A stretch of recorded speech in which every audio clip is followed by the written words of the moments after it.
Om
Shri Sai Ram.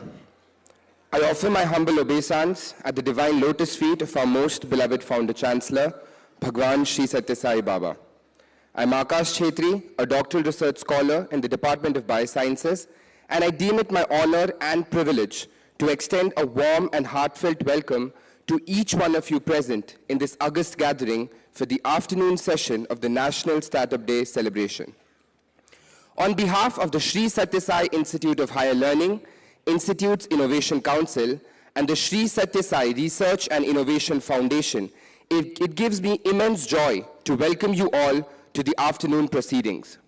We're all gathered here today, not merely for a formal program, but to create a shared space for learning, reflection, and inspiration, where ideas are exchanged, experiences are shared, and young minds are encouraged to dream, innovate, and create with purpose.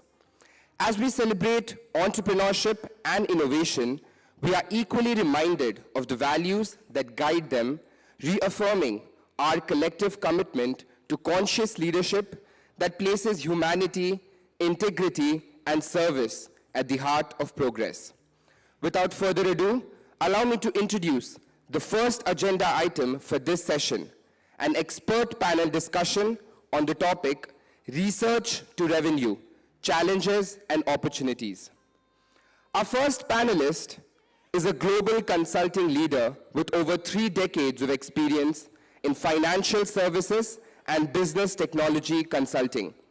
As a seasoned P&L leader at Cognizant, Mr. Kamesh Krishnamurthy managed a USD 100 million consulting portfolio, delivered a 7-fold revenue impact, and drove first in consulting new logo wins across the Americas, EMEA, and Asia Pacific, contributing nearly 0.5 billion US dollars in increment global revenue.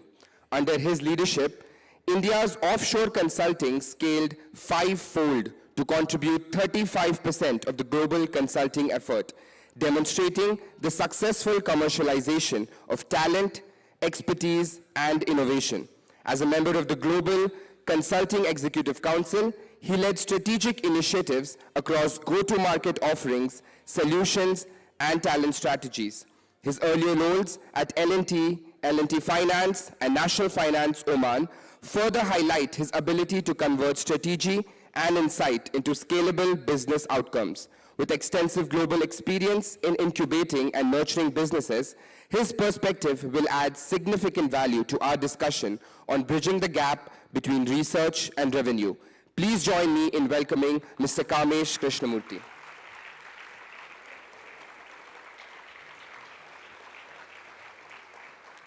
Our second panelist is the founder and CEO of Ayurveda, a research-driven health and nutraceutical venture based in India.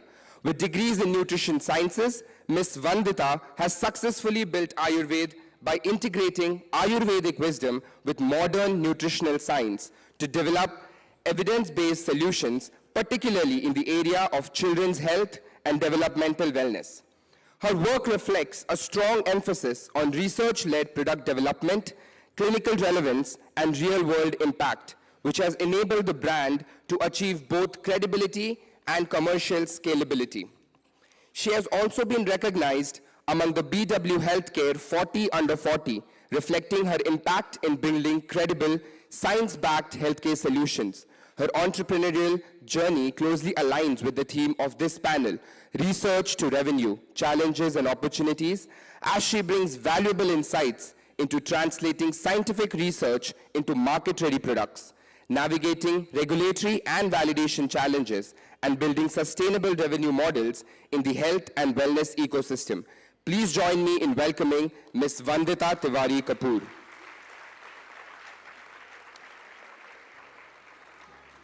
Our third panelist is the man who deleted helium, called so due to his contribution for the complete removal of helium from the MRI process.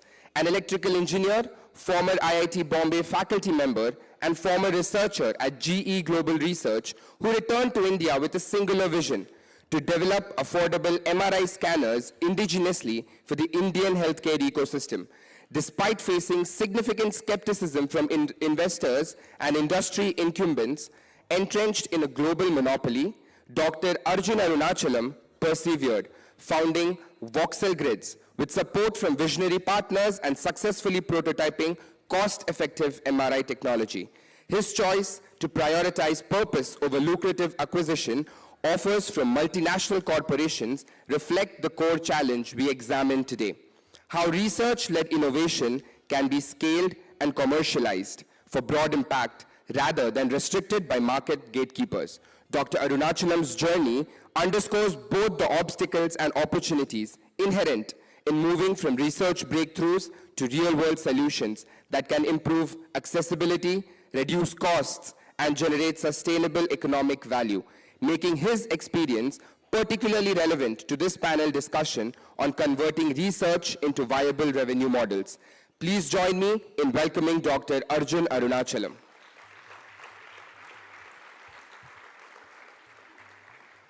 Our last panelist is an entrepreneur, investor, and change leader with extensive global experience across technology, healthcare, media, and AI. Mr. Neil Sharma has led business development, partnerships, product, and PL functions across startups and large enterprises, including Microsoft, Samsung Mobile, and Comcast. He played a key role in Microsoft's early mobile media venture with Verizon and has held senior leadership roles scaling innovation in complex growth stage environments. In the startup ecosystem, he has invested in and held executive roles across more than 10 companies, with outcomes ranging from failure to acquisition and IPO. Most notably, as EVP at Sword Health, he helped scale the company from an approximate $110 million to a $1.8 billion valuation, and also supported Accolade Health's IPO through partnerships and business development. Today, he advises founders and boards on go-to-market strategy, digital transformation, leadership, and fundraising, making his insights highly relevant to understanding how research-led ideas are translated into scalable, revenue-generating ventures. Please join me in welcoming Mr. Neil Sharma.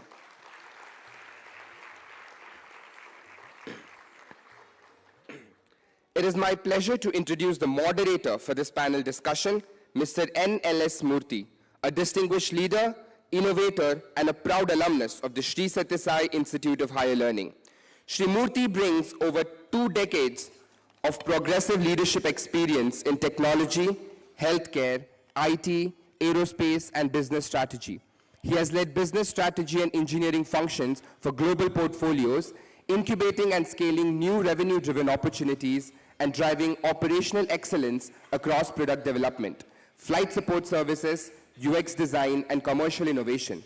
As country leader for Greenway Health and co-chair of Spark Lab at Sri Sathya Sai Institute of Higher Learning's Institution Innovation Council. He combines deep technical expertise with strategic insight to accelerate innovation and commercialization. He has also served as an angel investor and mentor, supporting startup founders in aerospace, fintech, medtech, and SaaS, helping bridge technology innovation with market viability. His journey from academic grounding at the SSSIHL to leadership in global technology ecosystems offers a valuable perspective on the practical challenges and opportunities of translating research and innovation into scalable, revenue-generating solutions. Please join me in welcoming the moderator for today's panel discussion, Mr. NLS Murthy.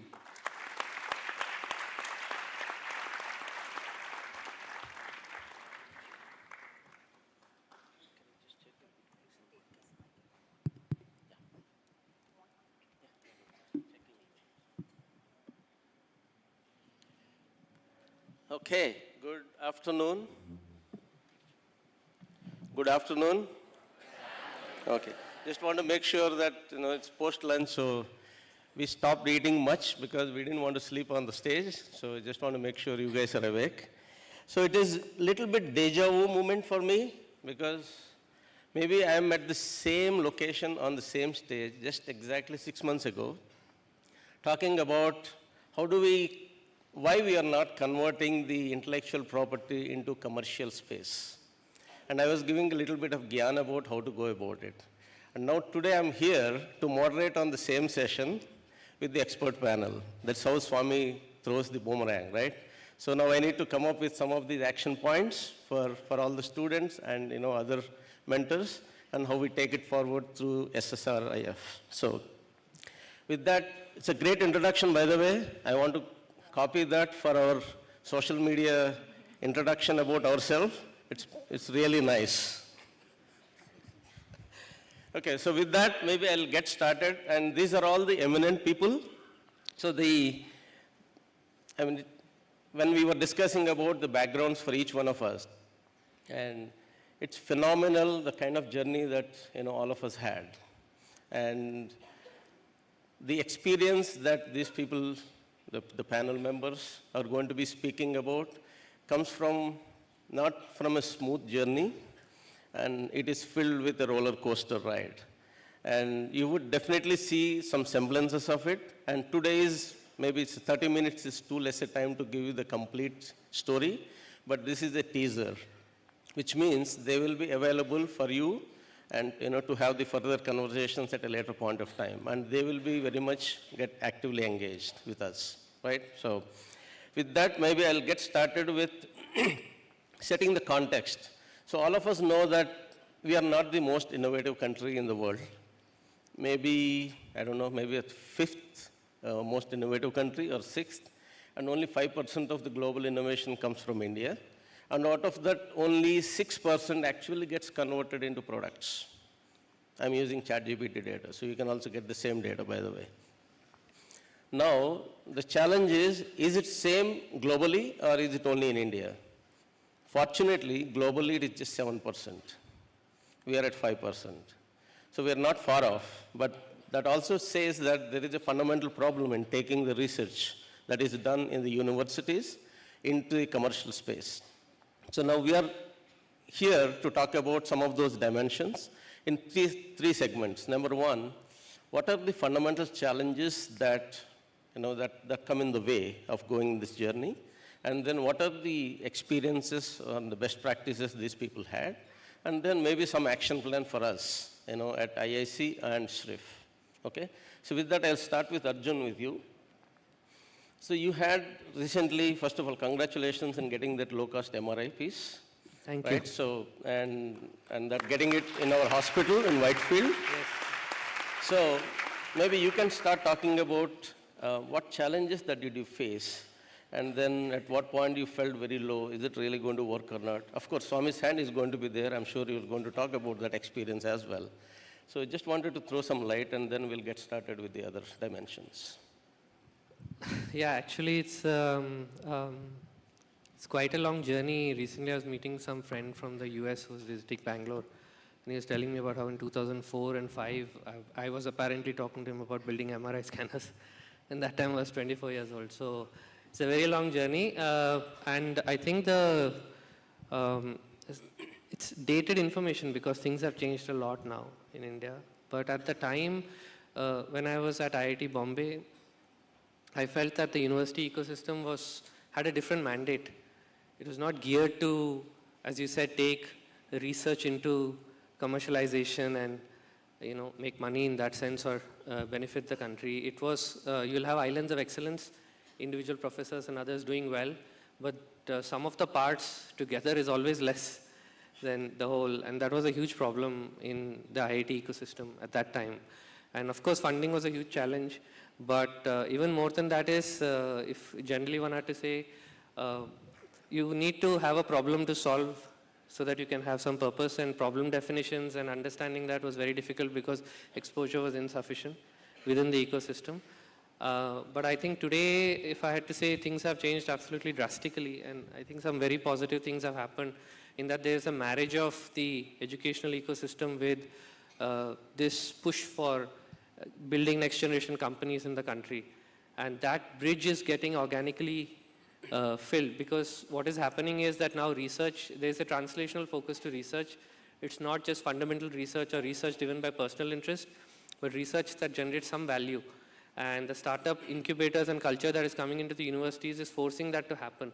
So today we see a lot of interest in professors and others from the IITs and the IIScs. There's a lot of focus in trying to create genuine value.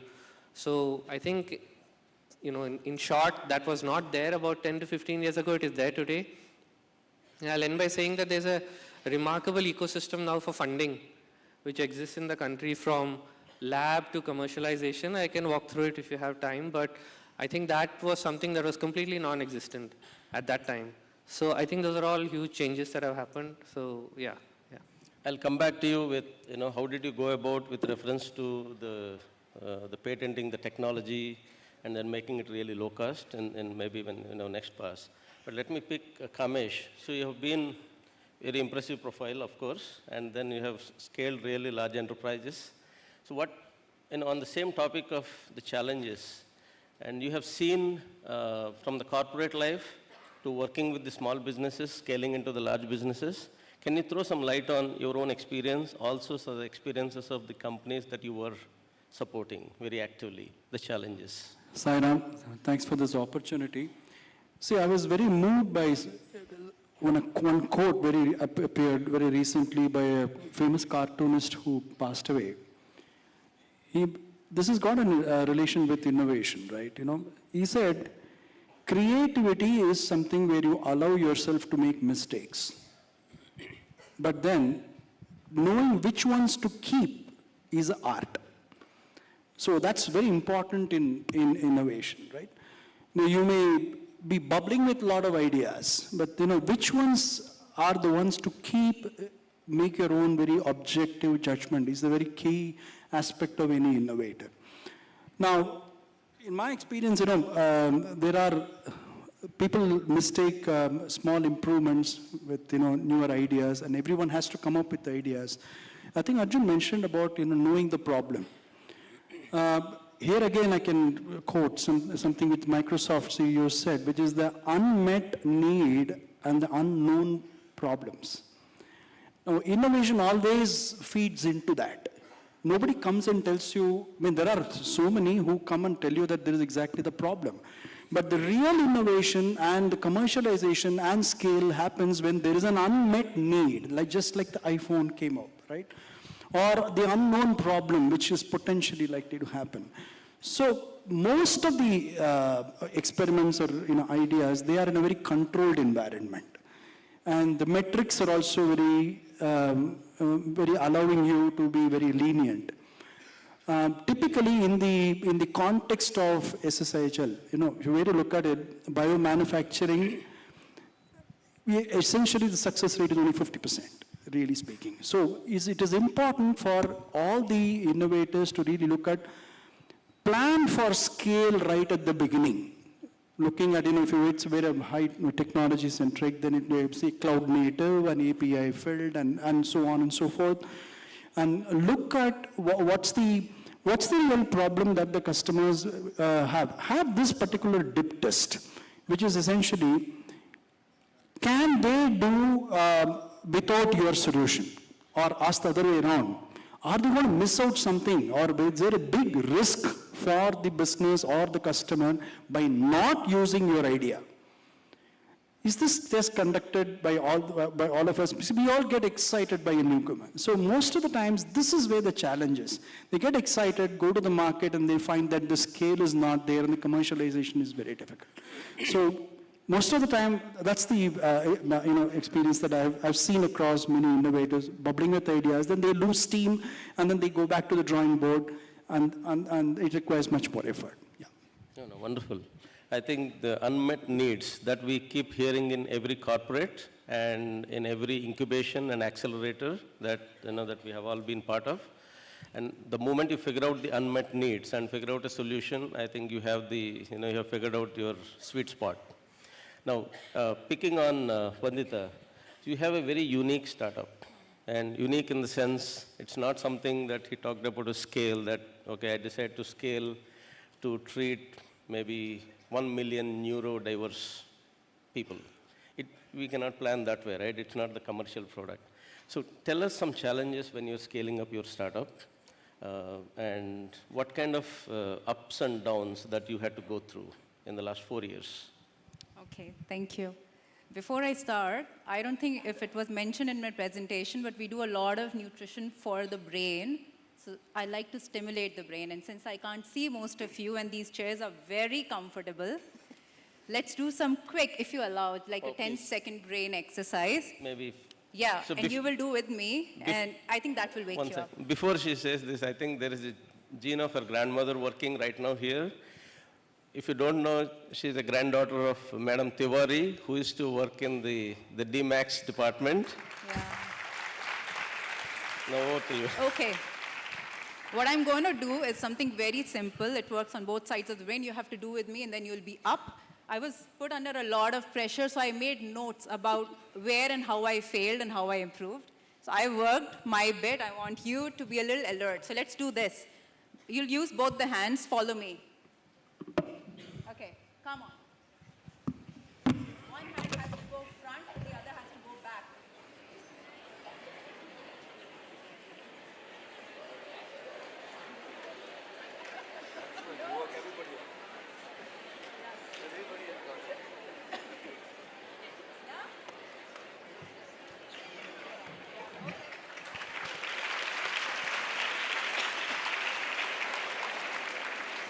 Okay, guys, so you're up. Now I'm happy, at least. You're not the only one sleeping here, okay?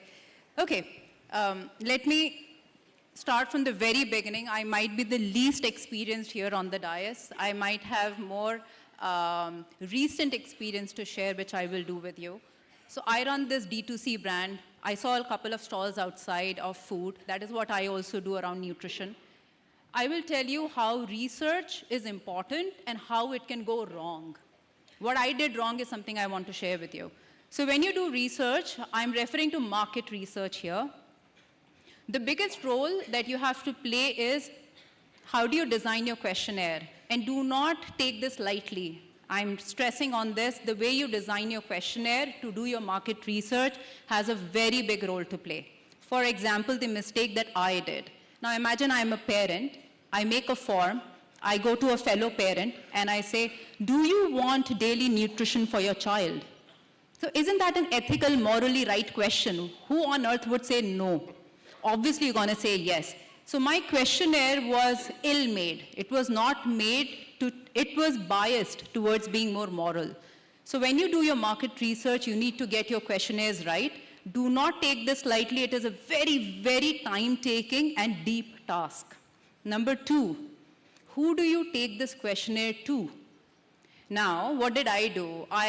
So my brother used to run a startup, my husband used to run a startup, I had a couple of friends, I just emailed them, a Google form sent to everybody. Everybody being so morally right and so supportive, they all just take the best of the things that I wanted to hear and see. Will you buy my product? Yes. Will you pay 100 rupees? Yes. Are you worried about your child's nutrition? Yes. Everything, tuck, tuck, tuck, tuck, tuck, yes. When I launched, none of them showed up till date. So you need to know who do you send this particular questionnaire to. So these are two mistakes that I did. Third, and this is the biggest mistake that I think you will continue to do, which is seeking advice from the wrong person. What that means is that person may be very well intentioned, but there's a saying, if somebody has not worn your shoes, you do not go to them to take help to tie the laces. Always remember that. Somebody who is running a startup, everybody here has run a company, but if you have a D2C product, whatever, and you go to them and they give you some gyan with all good intention, it may not work for you. And if you keep doing this chase, in the end, you'll get tired and you will miss the time and opportunity. So choose the right people, make your questionnaire right, and form your questions right. These are 3 mistakes that I did, some I continue to do. I hope you don't do them. Excellent. Bang on. Yeah, we're good. Okay, now Neil, last but not the least, you had the maximum number of scars under your suit, right? You had 10 startups and not everything went well. And so why don't you enlighten us on some of those scars and what are the challenges that you had to go through? And it's not an easy one. Sairam, now that you are all awake because of Sister's exercise, I'm going to take Brother's question, I'm going to shift it slightly. There are habits that successful entrepreneurs have. I'm going to repeat that again. There are habits that successful entrepreneurs have.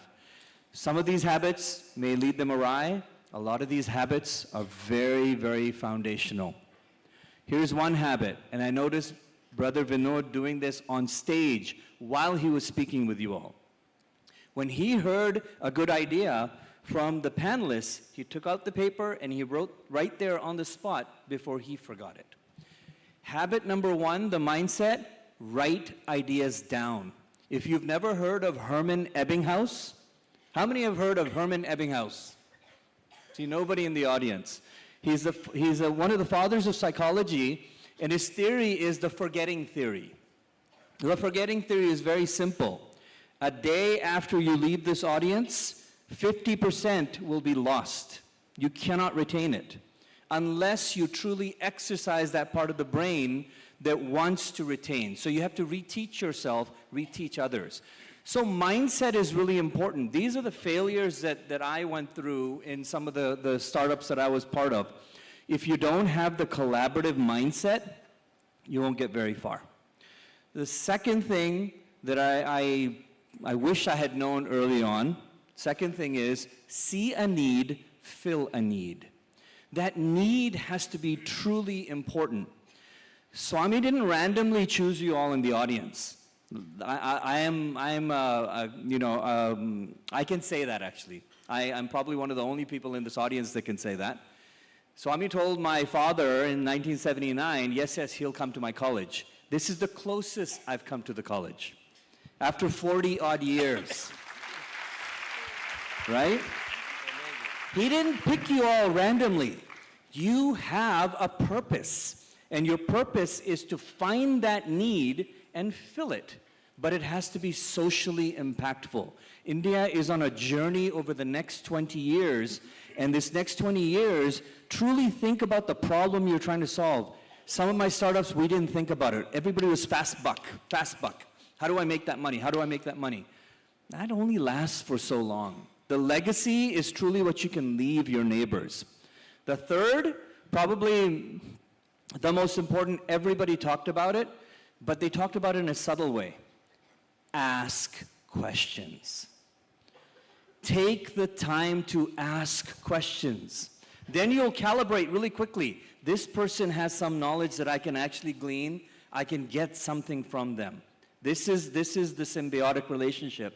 This morning we were on a different panel, and I was so happy to see when the ladies were asking their questions when they got up, because you had time spent on your problem. The gents didn't do that. They were a little bit shyer, right? But I hope that you ask questions. It's really important. Wonderful, and she's already making notes here. Okay, so I would ask you to continue to talk about, recently the government of India came up with formalizing the technology readiness assessment. And we have been talking about it. I was from a company, technology company, Honeywell, and it's like the rigor. Without doing the technology readiness assessment, nothing gets introduced into the product. But I'm really glad that government of India has introduced that. Now, let me ask you this. So when the researchers or the academicians come up with some foundational research, how do they go about assessing their technology readiness, the market readiness or manufacturing readiness, product readiness levels, so that they're ready before they go to the market or to the investor? So can you throw some light there? So briefly, brother has talked about TRL, MRL, and PRL, right? The readiness levels.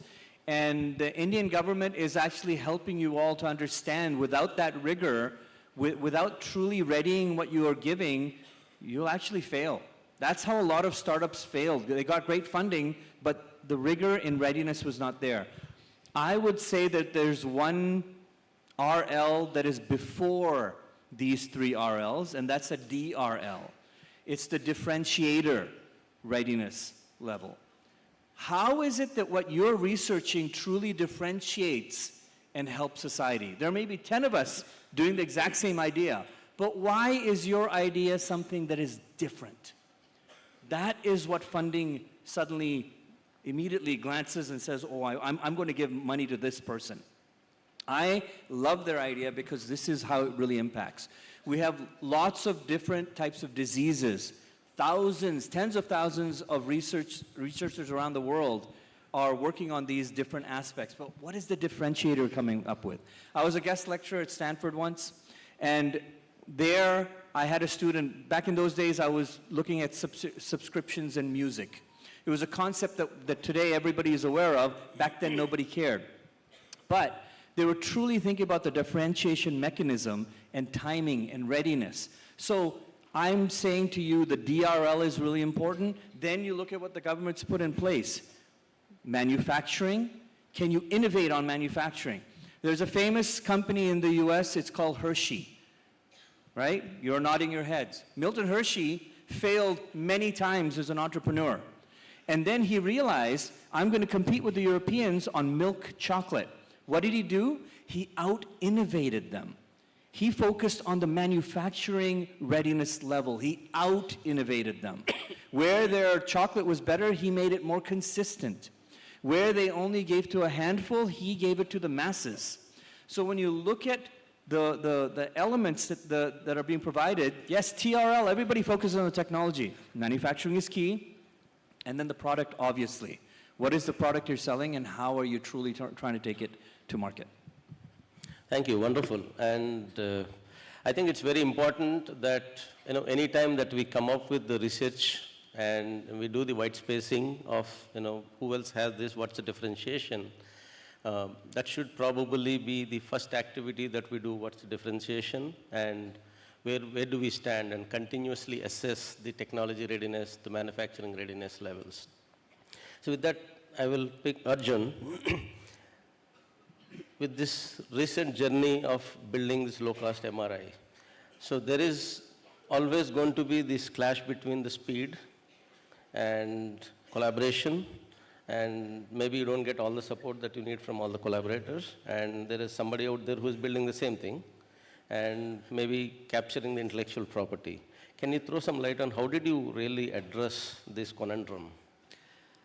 Well, actually, it continues every day. It's not as if it's a solution that it's not a problem that ever gets solved fully, but just to take a few pieces of yours, like in terms of intellectual property and patents, this is a tricky question because in my experience, you have to ask a few questions about filing patents if you want to. First of all, you have to identify what is unique about it, obviously, and decide in which category a patent should go into. And then the other issue is enforceability. You've filed a patent, and that doesn't guarantee any protection. So, for instance, Samsung, they'll always go and they'll violate a patent. And it's up to you whether you have the money to spend to fight them. GE, there was a very famous saying, I used to hear internally, everything in the contract is enforceable. Everything that is not written is negotiable. So you'll negotiate that in a court of law. So what is the point of a patent if you don't have the money to protect it? And the second issue is, how do you know somebody has violated your patent? So if you have a patent inside some machine somewhere, nobody can tell. Suppose I have a patent and you're using it inside your machine. I cannot tell you're using it unless I open the machine up and check it. So you won't even come to know someone is violating it. So how enforceable is it? How easy is it to identify? And finally, if you can't do any of this, should you file a patent? Because patent filing means disclosure of an idea. And you have to put out certain information out there. So that could backfire on you. So it's a very tricky question on patents. You have to, and finally, there's another thing you should ask, will it get granted? So you should think from the examiner's perspective and write a patent as well. And there are people who are very clever at doing that. For instance, have you heard of CRISPR? The DNA. So all of the dependent diseases, 15, 16 of those diseases, all national phase patents have been filed by the Chinese. So the core patent is somewhere in Europe or US, but all the national phase patents subsequently for about 15 to 16 diseases have been filed by the Chinese everywhere. Why have they filed it in all the other countries? Because the original parent cannot use it. Yes. So this is a very difficult game. So I prefer in a lot of our technology, I think 100 times before I really want to file it or not. So that's it depends on your product, and it's not an easy question to answer. You have to sit down and really analyze. Regarding collaborations and bringing people together, I think the greatest challenge for me was keeping the team together, because MRI takes 10, 12, 15 years to build. It's different for different products. So there's a risk associated with every individual. They spend a few years with you, and then they'll come to you and they'll say that maybe they're unhappy, or for whatever reason they wish to have a different experience. Most of the times it's because it's so hard. So they're tired. And it's very difficult to keep people together and keep moving. And there it helps to have that end goal in mind so that the objective is clear. If you don't have the end goal in mind, then, so you can always remind people this is the end goal and this is what we're working towards. So that way the team stays together and keeps moving. And it's never perfect. Of course, we have lost people as well, but we constantly are de-risking. So that is another thing that we do. Any other part of your question about collaboration? I think the other one is on the speed, which you kind of inherent speed. Speed, well, no, there's not in my hands. When you build an MRI system, you can never predict when something would work. You just can go every day and keep working. So on an average, we would be working, 12, 13 hours and 7 days a week. There's no holiday, nothing, but that's fine because that's what that process demands. So you have to get something done quickly. All you can do is work as much as you can and try and get it done, yeah. Yeah, the focus, that's the core point of this whole conversation. So one of the I that Professor Panchanathan was talking about is the investment. So let me pick Mr. Kamesh. You have been in the fintech, dealt with a lot of this money. So can you talk about how can, what are the different ways these people can look at, the different ways of getting the funding or the grants, either from the government or through different fund agencies? Yeah, I mean, there are three ways. Obviously, the grants are the primary ones, BIRAC and the LEAP Fund and many of the government-related ones. This works typically for incubators and other things. It works in the initial stage when concept to maybe POC. So that is the stage grants work. Then you can probably look at, angel investors. We have a lot more of them in India right now coming up. They would be interested in the intermediate stage. Typically, when you look at pilots, corporate pilots, or even if a pre-revenue stage, it would be good to establish very strong relationship with corporates. Now, there are some models which some of them could adopt. One of the things that we tried in one of the instances is that corporates, obviously, they would want everything for free. Now, when you announce that you are SSIRF or anything, why don't you do it and give it to us and so on? What you could possibly do also, they also have a specific project or a program. You factor in certain number of hours that is dedicated by your research team into that project. So they don't see it as a separate funding for you, rather it is incubated as part of that and you be part of the product council. So in corporates, very large corporates, typically there are the design team and then the production team, engineering team, and then the marketing team. By the time it reaches there and it gets the validation and so on, it's quite a bit. Have all of them into one council with you as SSIHL and all IIC as an external agency, sitting as part of the council. So you validate the idea, you straight away saying that, okay, this works, this doesn't work. And then we can even split up the responsibility, right? Now, who can take what thing? Maybe the corporates, they may invest in certain resources, some market validations and other expertise and other efforts there. You could dedicate your labs and make it to the pre-production stage and also validating on the scale, whether it could work and so on. So that way, you don't have to really look at grants as, okay, somebody has to write out a check for you at any point of time. The first two stages are relatively okay, because the grants from the government and other agencies as well as the angel investors may come in. The critical stage is when you really get down to the production stage. And that's when you can think of these models, go to them, pitch for it, and have a joint collaborative, like a product council kind of a model.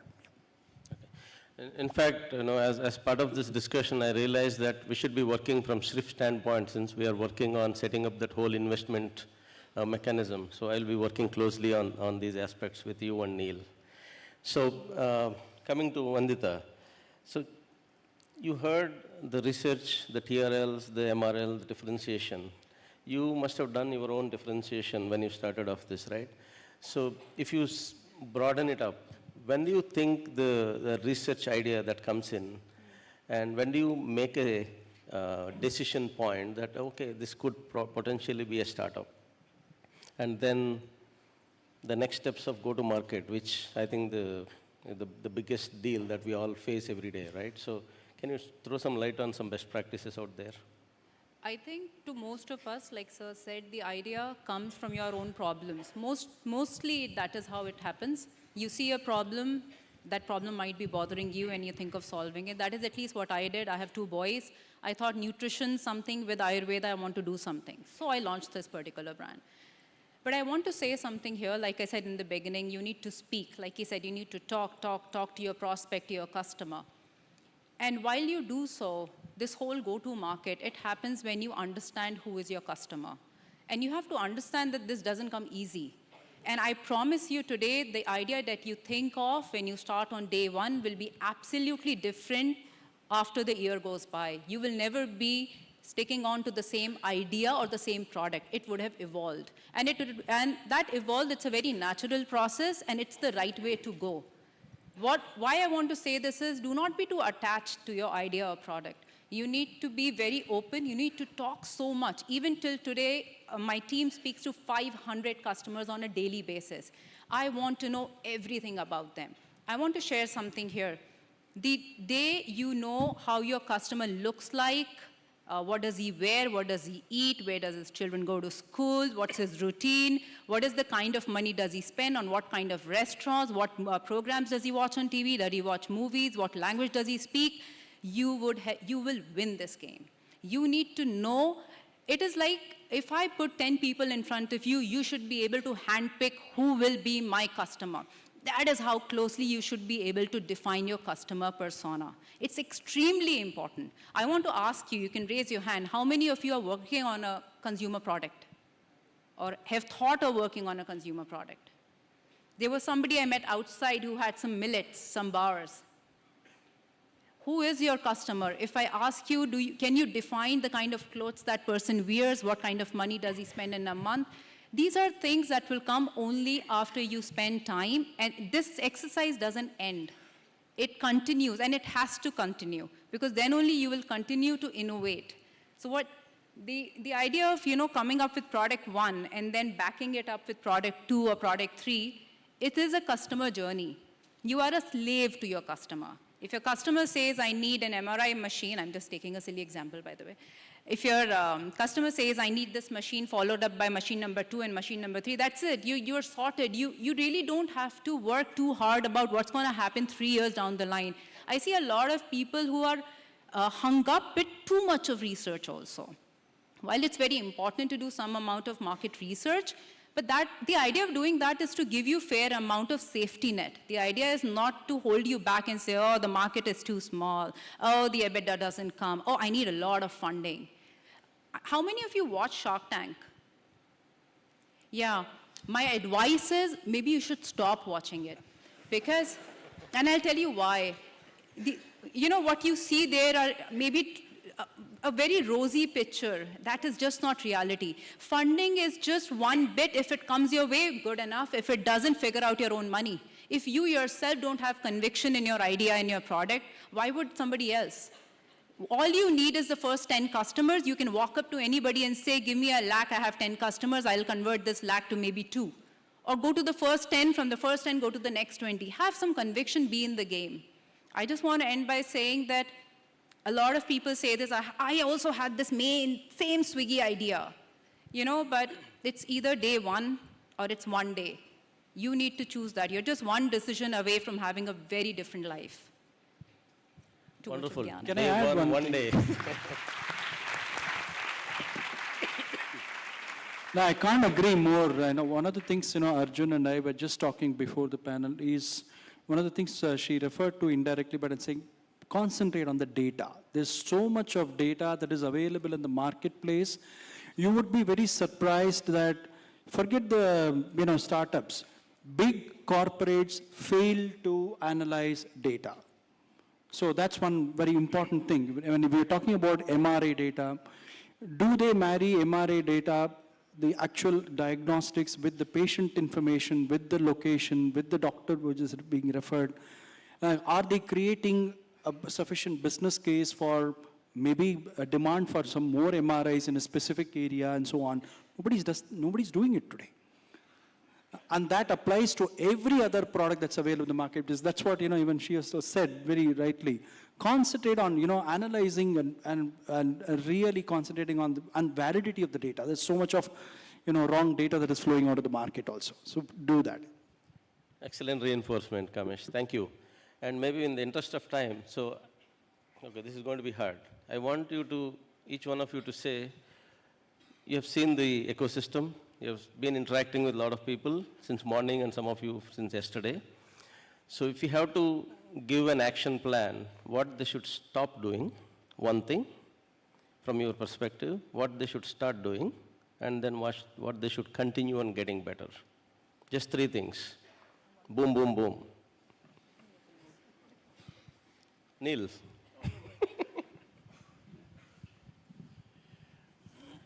One thing to stop doing is having people around you who are yes people. Yes people are those who, yeah, it'll work out yet. No worries, it'll work out. Yes people, we have lots of them. These are our well-wishers. You have to have some no people. The no people are the ones that will create some friction. Then it tells you, I'm onto something. If you truly believe in it, then you'll get past the no's. So the first thing is, stay away from a lot of yes people when you're ideating. Because, as Sister was saying, your closest well-wishers, yeah, I'm there, I'll support you, don't worry. Comes time for actually buying the product, they're not there. I experienced it. All right? What was the second one? Start doing something new. So, Continue, getting better. look, Swami gave you some of the best habits. Swami gave you all some of the best habits. I did sand time, so for those who don't know, the foreigners that used to come to Darshan back in the 80s, we called it sand time, right? We sat on the hallowed sands and we would wait for Swami for hours. You guys also waited for Swami for hours. What was the first thing Swami inculcated? Getting up early, Brahma Muhurtam. That time is so valuable. Get up 5 minutes earlier.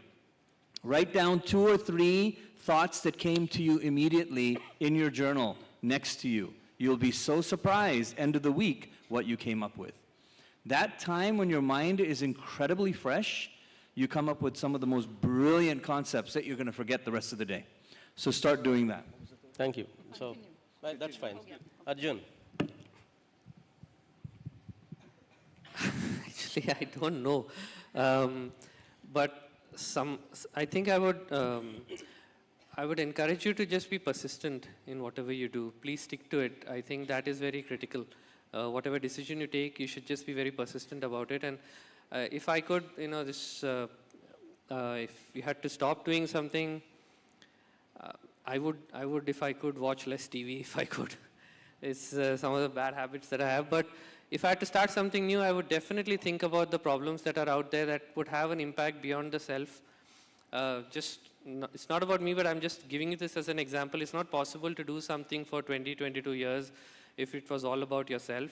You can only do it if you care about something beyond you. So I think that is how you can make a difference. So I would, if you have not thought about it, maybe think about doing something that's beyond the self. I think that will give real motivation and will eventually take you to success no matter what the hardship is. And by success, I mean, I think you'll find some peace, and that will be a really positive thing that can happen in your life. And we've had genuine experiences with that. And I'll just end with this. We were in Nagpur actually for one of our scanner installations, and my engineer was sitting with me, and superb images were coming out. And he happened to say, look, this is national treasure, this sort of engineering, but really no one gives a damn. That's what his words were. So I said, look, that's true, but we are happy, right? It turned out it's not, because from the next day, they were opening up the hospital. And there were a lot of people coming, and some were taking photos, and some were bringing their family, etc. And so we happened to ask them, we were quite curious, why are they coming to an MRI scanner center? And they were all coming there, and these are all people from villages and people who are working there. And they were coming there because they were telling each other, look, this is the first one that was built in India, and we no longer have to buy this from abroad, and these people are from Bangalore, and they're doing this. And I think that was extremely gratifying because, someone did care. It wasn't as if they didn't care. Excellent. So, and that happened because we thought, beyond ourselves, and we felt this was worth doing. So that is something I would definitely encourage everyone to try and do. That's how even nations are built. So we should focus towards that. Love it. Kamesh. What you can stop doing is worry about your own failure. It's okay to fail. Absolutely fine. Be comfortable with that. Anytime it's okay to fail. That's one important thing. Start doing something new is keep observing without judgment. I think observing long hours without judgment is most important to really understand what is the problem or the need. Start doing something new is build up a habit. I mean, not just the physical habit, because they are all disciplined thanks to Swami, but then build up a habit in terms of thinking. It is proven also that 10,000 hours of doing something constantly makes you an expert.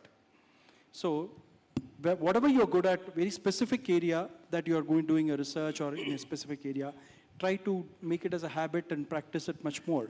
You will get much more insights into that, so you'll start becoming much more refined in that. Wonderful. I think all the AI models get trained more than 10,000 hours. They are the experts, but we are not. By reading the AI information, we don't become experts. So I think we need to become experts. Vandita. Okay, I'm going to say something slightly different because this is something I prefer, and I tell my 12, 13-year-old, my 8-year-old also. Become a salesman. This is the most important skill that you will carry. Even when you go and take a job, you are selling yourself there. So whether it is selling yourself, you're selling a product, selling an idea, become a salesman, get on the job, get on the road, start selling. I would any day pick up a guy, like Sir said, who has been on the road, tried to sell something and failed. I don't care, but he has done it, than somebody who's wearing a nice gold medal. So go and just sell. Pick up any idea, it does not matter. You have no idea how much of an experience that will give you. Second, stop overthinking, stop overanalyzing, stop over-validating, stop seeking external validation. I think you do that for far too long, and then you just sit proudly and say, that was my idea that Zomato launched. Oh, that was my idea that Mark Zuckerberg launched. You need to do it. So stop validating, taking validation, stop wasting time in overanalyzing. Go on the road, take up any product, start selling. If you can sell 1 piece, 2 pieces, 5 pieces, you have no idea what you will become by the end of the month. So just start selling. Great, wonderful insights. Maybe if I have to say what I would stop doing, the analysis paralysis myself, and what I would start doing, maybe I'll start learning selling, because every time I talk about this, that's one thing that I don't want to do it because something is off here. maybe I'm not cut out for sale. So I avoid it because there are other things that I can be busy with. So I will start doing it. Thank you. And in closure, I think, in the interest of time, as I said, these are the experts. The people on the stage here cumulatively has more than 130 years of experience. And that's not small. And sometimes you hear these words and think that, oh, yeah, this is like, yeah, I know this. Yeah, you know this, but they lived through this. There is a difference between knowing from ChatGPT versus living through it for years is a difference. And that's what is the experience that you heard from these people. And they are available for if you have any questions that they want to ask after the panel discussion. And subsequently, and they will be available, and I'm speaking on your behalf.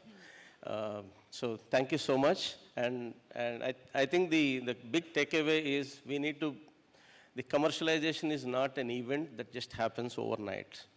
It requires significant discipline and repeatable systems that we need to establish and support all the ideas and taking them through all the stages of it. And then I think we have I would call it I just made up, Brahma, Vishnu, Maheshwara, the SSSIHL, IIC, and SHRIF. Nothing is an annihilator, but it only, creates more, right? I think we have the ecosystem in place, the infrastructure that the professor talked about in the morning. And it's up to us and to all of you to really make use of it. And we are all here to support you to whatever extent that is needed. And we will tell you if the idea is bad, we will tell you the idea is bad. We are not going to be the good, nice guy to say, yeah, it's all going to work, no problem, spend all your life on this. No, we are going to say that, shut it down. But if the idea is good, even if you are not interested, we'll push you. Okay? With that, thank you so much. It's wonderful having the conversations pre-meeting and during the meeting. It's my pleasure. And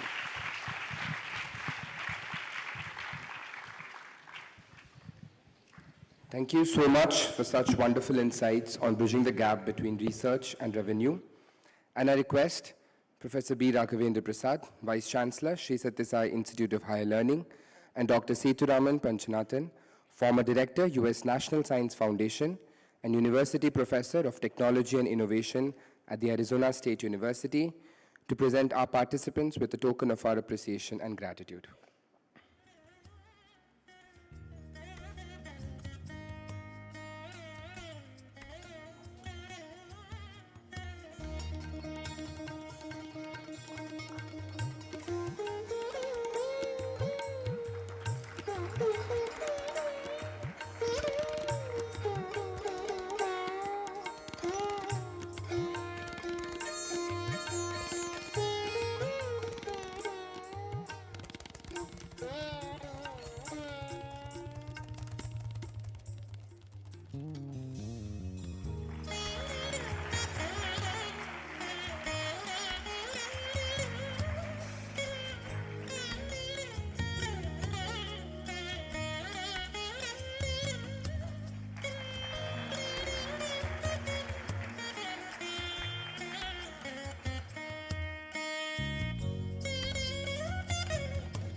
Thank you, sirs, for doing the honors.